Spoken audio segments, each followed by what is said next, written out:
Okay, we're live.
Hello, everyone, and welcome to the 8th episode of Decode Work. This is your host, Nadeem Khan. Today we have, again, a very special guest joining us from Europe. And before I introduce him, I would like to first inform you about the concept of Decode Work. So Decode Work is in the second season. We've had this is the 8th episode of the second season, and every season we have 9 episodes with people and individuals and thought leaders which we talk about the future work, understanding the transformation that's happening, the digital transformation that's happening, the changes that are happening around culture, work, human resources, leadership development, everything that is happening inside the transformation of work, the workplace and organizations, and both outside, sometimes what's happening around the consumer. So you and I are on this journey. We're very passionate. All the guests that we're inviting are really passionate about this work. This is going to be, fortunately or unfortunately, this is going to be the second last episode for the season. The next episode, we will update you whether it's happening next week or the week after, but that will be the 9th episode, and the 9th episode will conclude our season 2. So that's it, and I would now like to introduce our second guest. Now,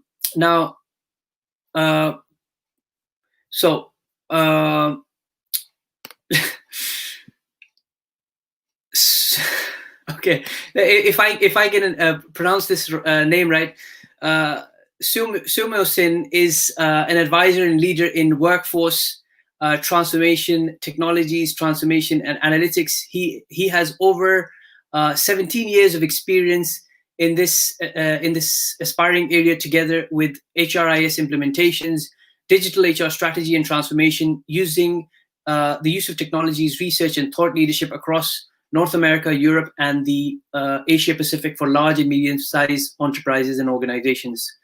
Soumya ranks among the top global influences in HR technology transformation and people analytics. So one of the reasons why inviting him is his vast, I would say, a lot of experience in the special area around people analytics and the future of work. So I would like to introduce our guest. Hello, hi. Hi, Nadeem. Hi, Soumya. How are you? I'm good. How are you doing?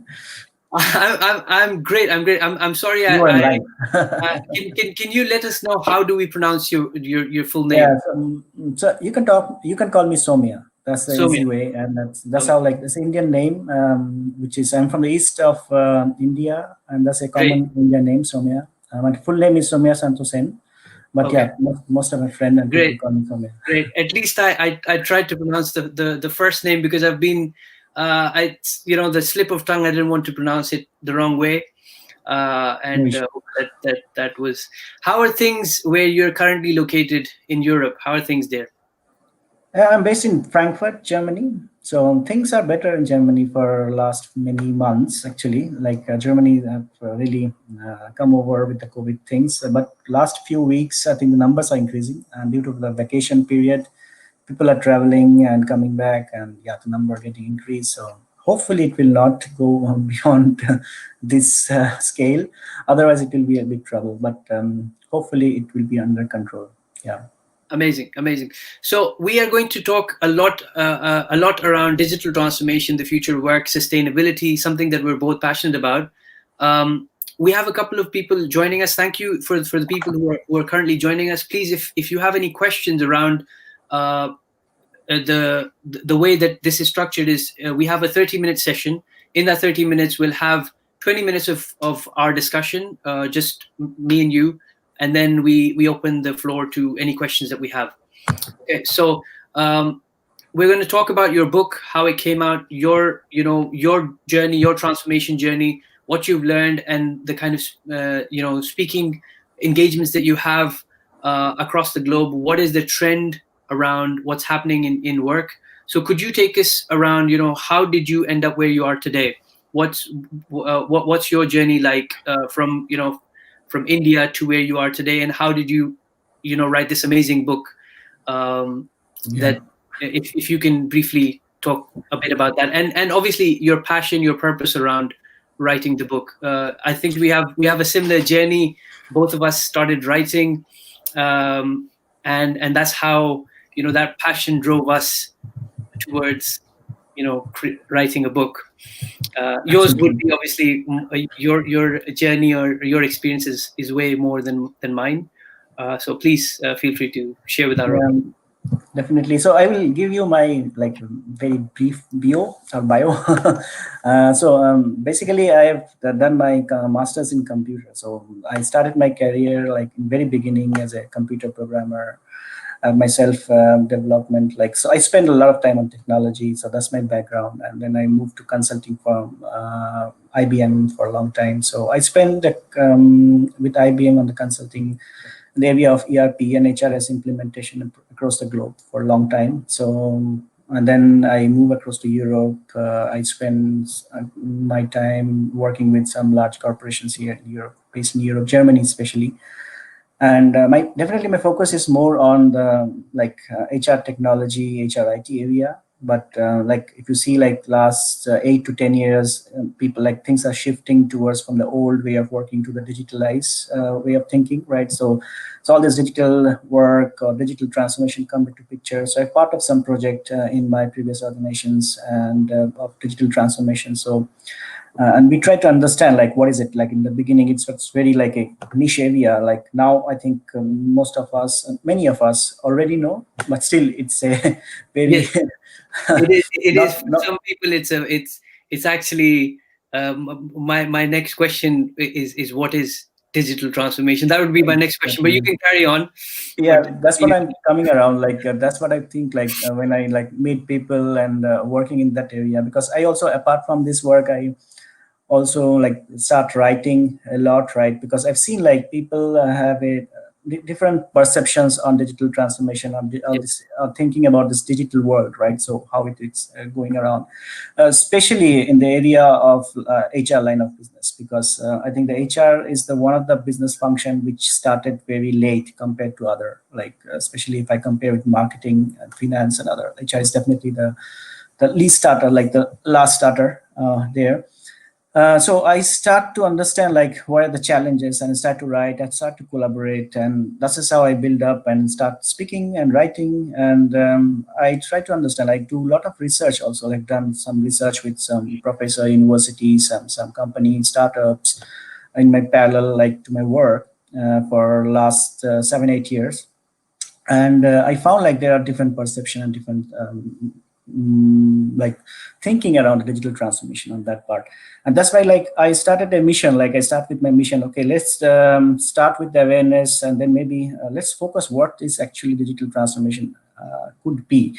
Because we have also seen on those research and those engagement, most of those digital transformation which is started as a old way of thinking got failed.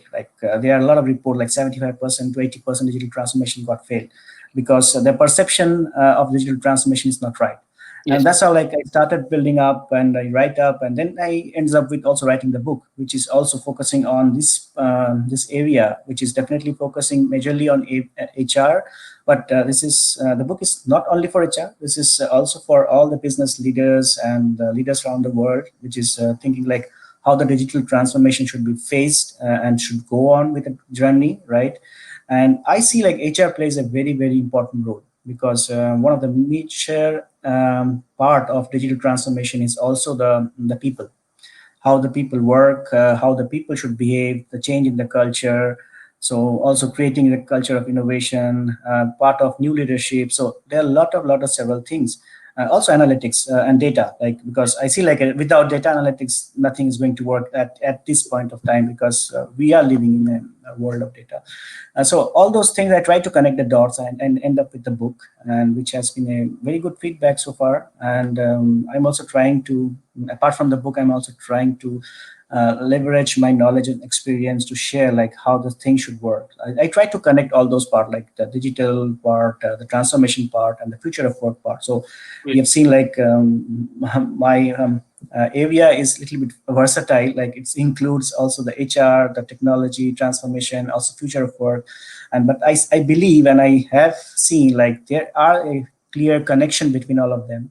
And until we connect those dots and really follow a build up a strategy on that, it's very difficult to get successful. Yeah, definitely there are successful projects, but at the end they suffer. The challenge is there because they haven't think from the big picture. Rather, they think in a very like limited areas, focusing on more on technology, focusing more on digitalized process, which I don't think is a right way to think on. So that's how it come up. So Yes, on that one. one of the work that we do is assist organizations with their strategic workforce planning and how that basically integrates into people analytics and the business strategy.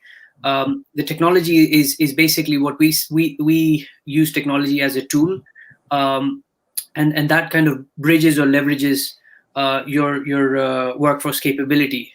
And as we say, there are probably there are three horizons that people need to look at. So are you really the capability of your workforce, is it ready for the next horizon? As you've mentioned, sometimes people aren't capable enough, and most of the time people aren't capable enough. You have technology which needs to be adapted to people, and if it's not adapted, it just becomes useless. So I think my question, if someone were to ask you let's say, someone meets you in a lift and says, what is digital transformation, what would be your easy 5-year-old answer for that? Mine, Yeah. as we discussed before, was a lot of companies think that they're going digital. And I also made a short, like 2-minute video, I think 1-minute video. And the difference between digital transformation is they need to adapt to artificial intelligence and machine learning, and the workforce strategy uh, needs to resonate with that. What are your thoughts on digital transformation? Not just a lot of people would say, we had a before the pandemic, they would have said we've gone digital, we have a Facebook page and Instagram page, and we're active on LinkedIn, and they think that they're digital. But is that true, or now Yeah, what is I've seen a like a very short answer. Like COVID is the digital transformation. great? So yeah, so for me, digital transformation is a continuous journey, right? So that's why, like I say, when I explain and try to explain about digital transformation, I try to start with what is not a digital transformation. And when I Amazing. say like digital, there are difference between a lot of terminology. So there are terminology called digitization, Yes. digitalization, or digital transformation. There are three terminologies there. So when we do from the change from analog process to a digital process, that is called as a digitization. So that is we are doing for like a couple of decades already, right? So we are doing this for a long time, digitization. When you talk about digital transformation or digitalization is more specific, that's not only linked to the process, that also linked to like how we can also enable the organizations and workforce by using the new technology, right? And continuously see how we can improve the innovate, or you're looking forward to, like we call, like disrupt the business models and other, right? So that we can build up a sustainable path for the journey. And it's a journey, like there is no end, like it's continuous until we really come over a new different hype, which is coming. I don't know when it's coming, but what's Yes. after digital transformation. But I think it's still a journey, and it's a continuous leveraging technology, your process, your people, your culture. Culture is the biggest challenge in digital Yes. transformation, because that's so we have seen like in a lot of research, like the digital transformation should start with change in culture and change in behavior of the people. Like Yes. a very good example of this is COVID. Like there are a lot of companies like who have no work from home culture, who have people are working, going to the physical space. They have a different working style. Now you think like how people are working today is a totally different way of behaving in the work, right? And when I see the term like COVID is a digital transformation, I am not really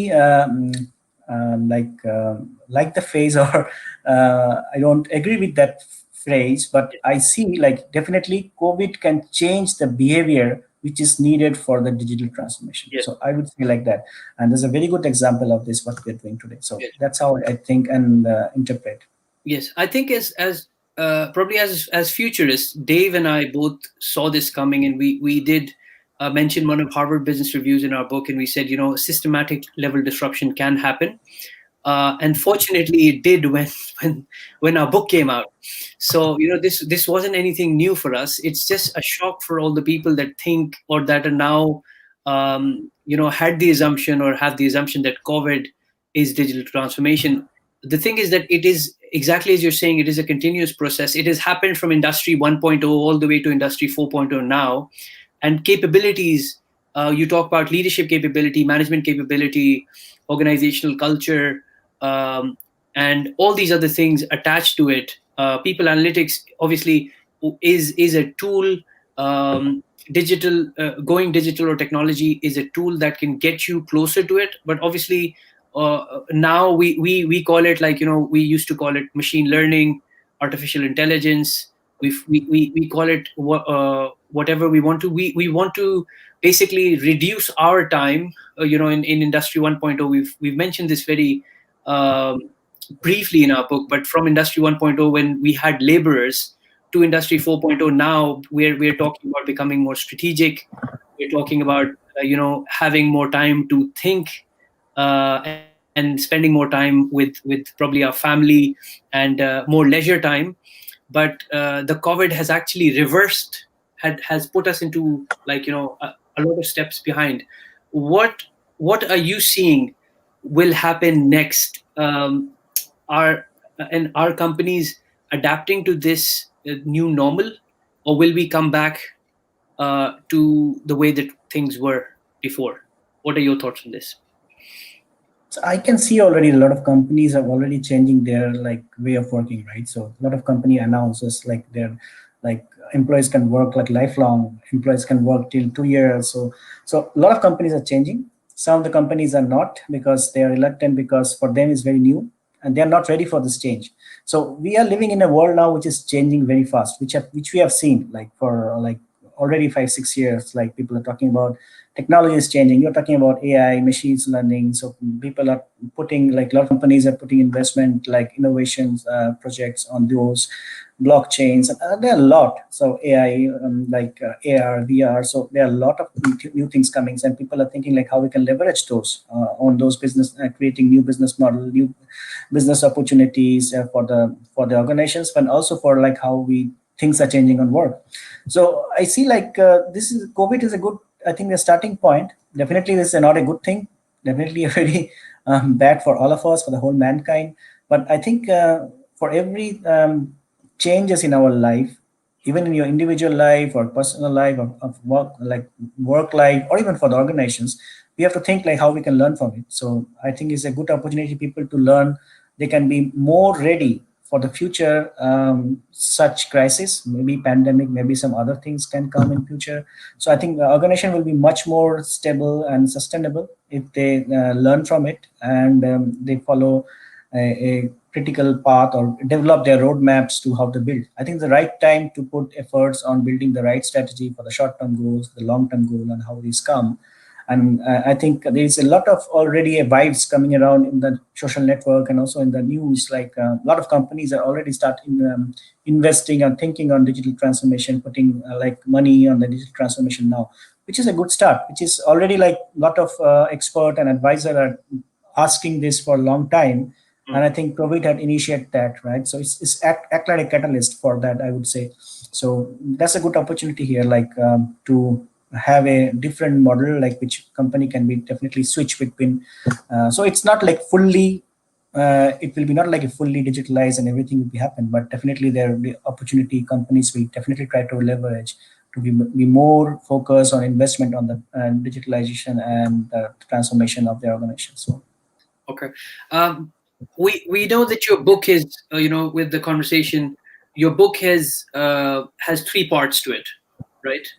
Um, how did you come up with those parts, and can you briefly talk about, if anyone wants to read the book, buy it, what's the journey that you take people understanding the whole concept of digital transformation? As you said, it's good for HR, general management, for leadership as well. right. Uh,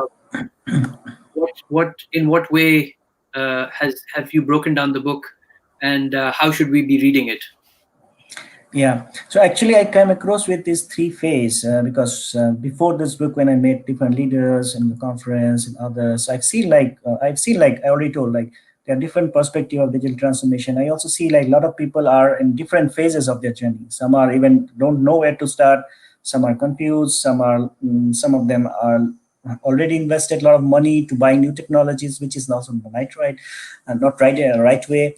So I try to distribute into three different phases if you think from the long-term perspective. And so three phase will cover up from the long-term goal. And if you think one of the each phase, I call a journey phase. That's give you a short-term goal. So for my first one, like I call it revolution. So why it called revolution is like anything which need to like any big change or anything something big you need to achieve, like especially like transformation is definitely a big change for any organization and individuals. So you have to start with some big revolution. Like without that, you cannot start, because I've seen like a lot of company even think about it. Okay, let's plan, let's do, but they're never going to execute. And that's why like without those revolution mindset, you cannot start that.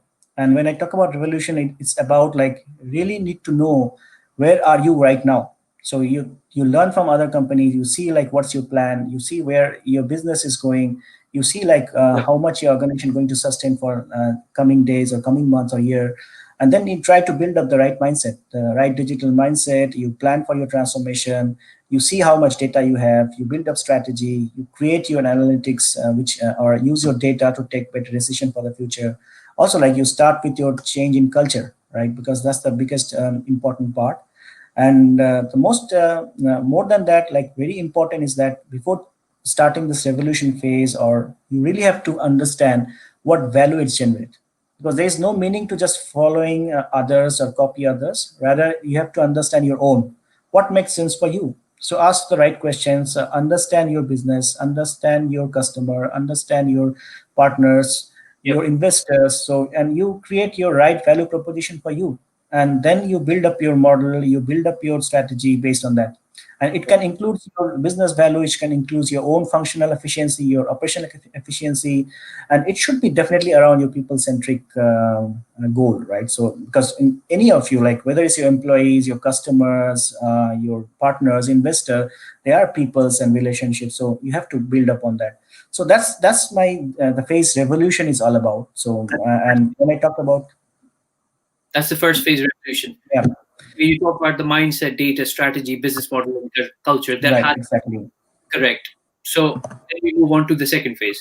Yeah, so once you reach that stage, like and when you like start building up this strategy all about, like then the next phase is like how to survive. And when I make about survive, is because the term you already use. We are already living in a world which is almost like driven by a lot of technology things, right? So we are there are a lot of talk about like thousands and millions of job is going to obsolete, job functions are changing, Yes. job roles are changing. We have seen like already AI and like machines are coming into the picture of our work. And if you see now, it's very much dedicated, this phase is more dedicated to the world of work, because world of work, world of jobs, the jobs and work we are doing today, most of the activities, I think most of the activities, there are a lot of research done by like companies like McKinsey and PwCs and many's, and they already mentioned like most of those jobs and activity can be done by machines or Yes. system machine learning, because those are very repeatable jobs. And it doesn't also bring too much value, because as a human being we are not utilizing our like brain fully, because we are dealing with very routine job. Yes. And that's how we need to now think about how we change this job. So that's why like there are a lot of discussion also about the reskilling, right? So reskilling, how we reskill our thing, how we can think to work with machines and human together, not Yes. against each other. It's not about competition, it's about working together. Because a lot of work which we are doing today, which is a repetitive one, can be done by machines very fast and it can give higher productivity. On the other hand, we can use those times to use more creative work, right? And more focus on leadership, more focus on how we can build a future. So we can use our human skill in a better way and Mm. also create a very good human centric experience for our all of us. It's not about only about employee experience, it's also about our whole experience for our customers, experience for our like customer. We have talked about, we know, like we have customer experience, which a lot of companies focusing on. Employee experience, a lot of companies focusing on.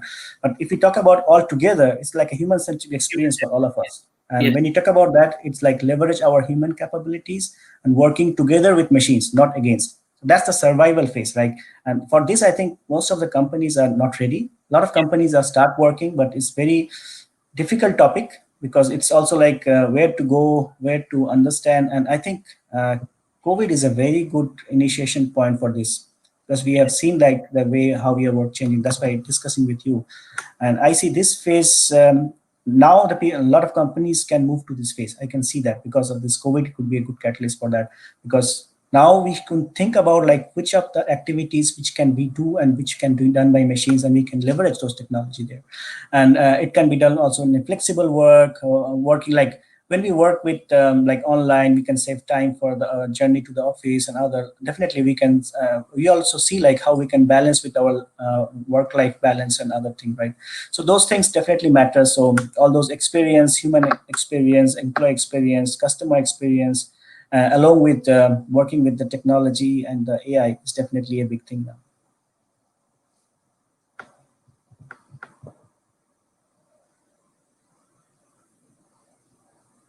You would say, how are we enriching your job?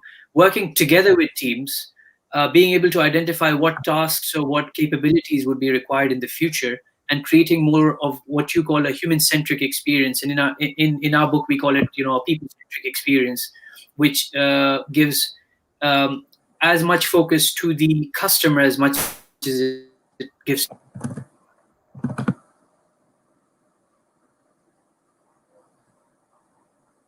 to the employee.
Hi, sorry for the disruption. Can you hear me properly?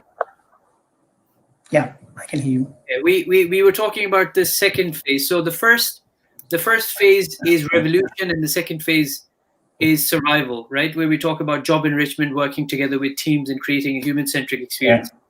What is the third phase in the book? Yeah, so before coming to third phase, I will also mention here like how where is HR coming into the picture, right? Because when you talk about transformation, digital, where is HR? So if we see those both phase, we have seen like they are definitely we mentioned about how we transform the business, how with the opportunity with the business with the digitalization, right?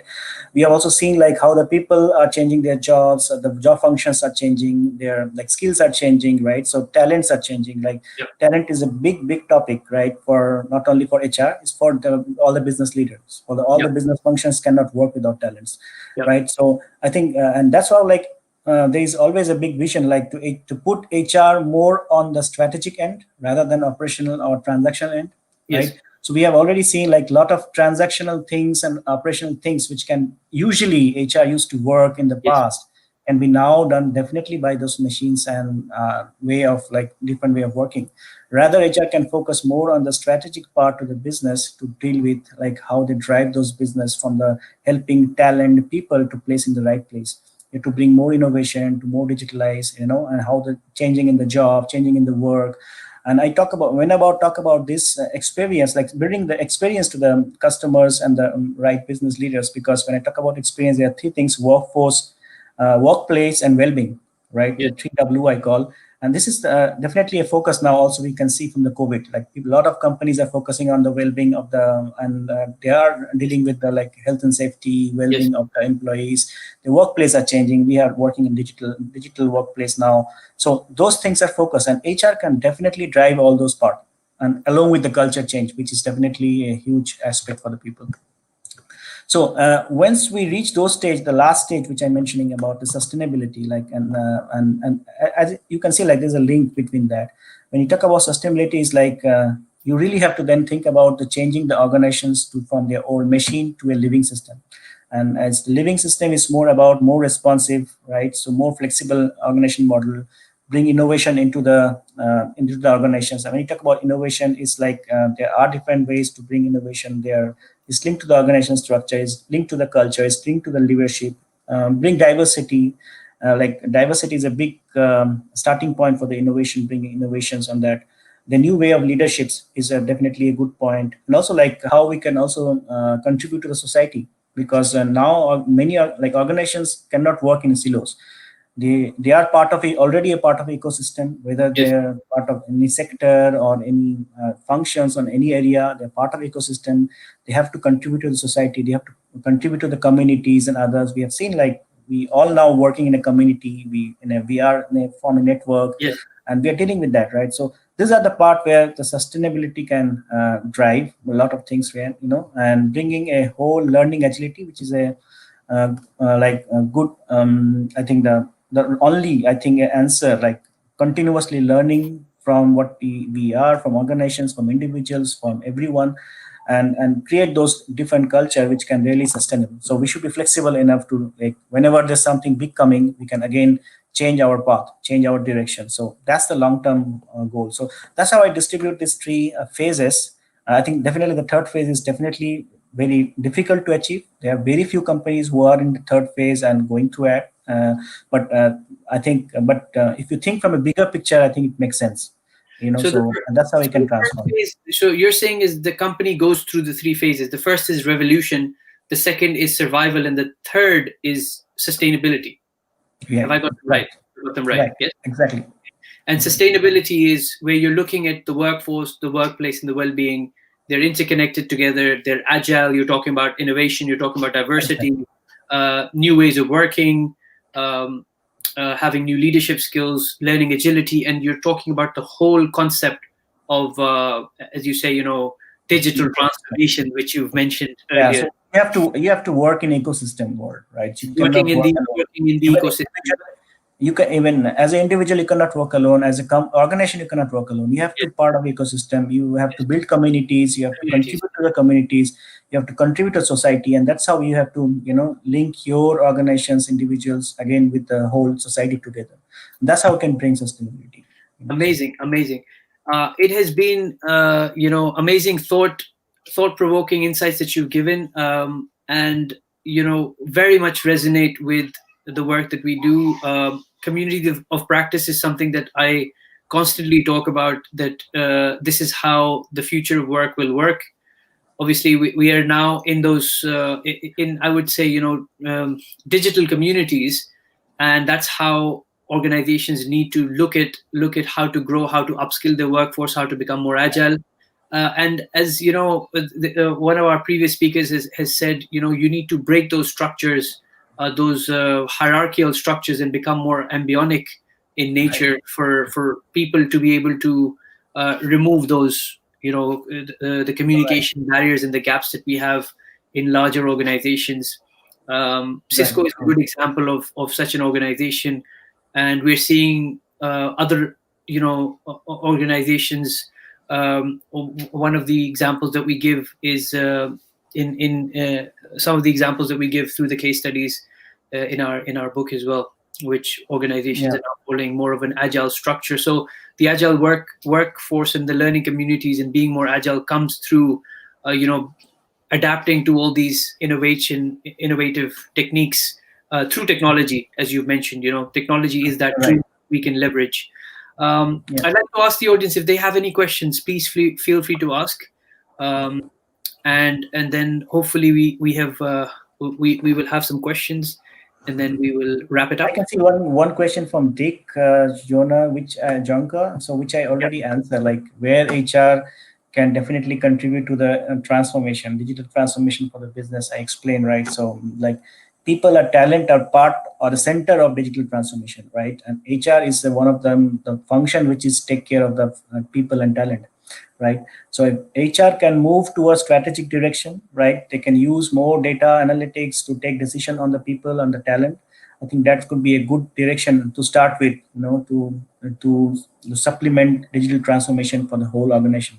And that's how I think a lot of organization is doing. So the digital transformation for HR is not done in silo, rather is done in together with the whole digital transformation for the organization, and where every business function contributes their own finance, their own responsibility. HR responsibility is more towards how they can emphasize on the talent and the people function, where it can really organization can make a better decision on terms of their career, their movement, their hiring, like all the functions which relate to the Yes. people. So that's all.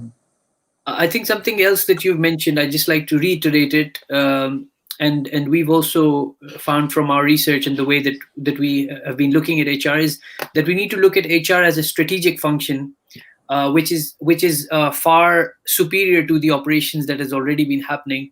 And as you said, technology and digital transformation has taken that day-to-day recurring task, and now we as HR need to upskill ourselves. You've mentioned it correctly with what you said earlier on, is that we need to upskill our capability, upskill our talent. Is what you're saying is talent. We need to upgrade our own talent and move towards that strategic, and the time that is left, we need to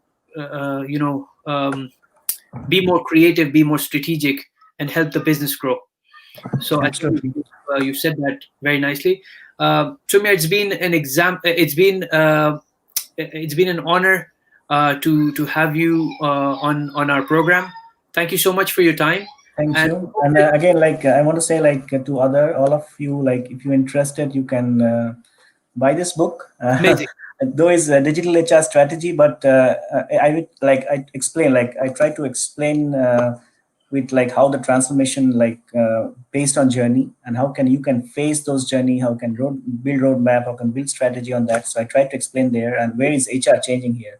So HR is a big function here. I would say HR is the center of here, because we're talking about people, right? So that's why I explain in the book. And if you're interested, you can definitely go ahead. Yes, amazing. And I think both our books are part of a similar, I would say, cohort or similar program, where we Right. both are passionate about. We're the passionate people who want to actually upgrade HR towards more of a strategic function. And I've been, I was reading and watching a lot of your thoughts, and I thought, bring you on the program. So, what is the best way for our listeners? Sometimes, they tune in here. Sometimes they visit our podcast. Sometimes look at the channel on YouTube. So you might be getting a few requests. So what is the best way to reach you? Would it be LinkedIn or any other place? Yeah, I think LinkedIn is the best one. So I normally like answer all my messages in LinkedIn. So that's the best way to know about me and also to contact me. So that's the easiest way. So Amazing, amazing. Any other places you want to direct people to? We know your book, Digital HR Strategy. Any other things that you're constantly writing, or any other places they can get more value from you? yeah, I have my own like publications where I have a lot of series of my articles which I write down. Like it's dependent on different area, whether it's technology, whether it's HR, whether it's future of work. There are so mostly I maintain those in Medium, the platform. Yeah, but those links are also available in LinkedIn, so if they can visit my profile, yeah, definitely, and I can Okay. definitely like to share also. Thank you so much. Thank you, Soumya. Thank you, Thank you, everyone, Nadeem. for tuning in. We will see you hopefully in the last episode next week. And till then, have a great weekend. Thank you. Thank you, everyone.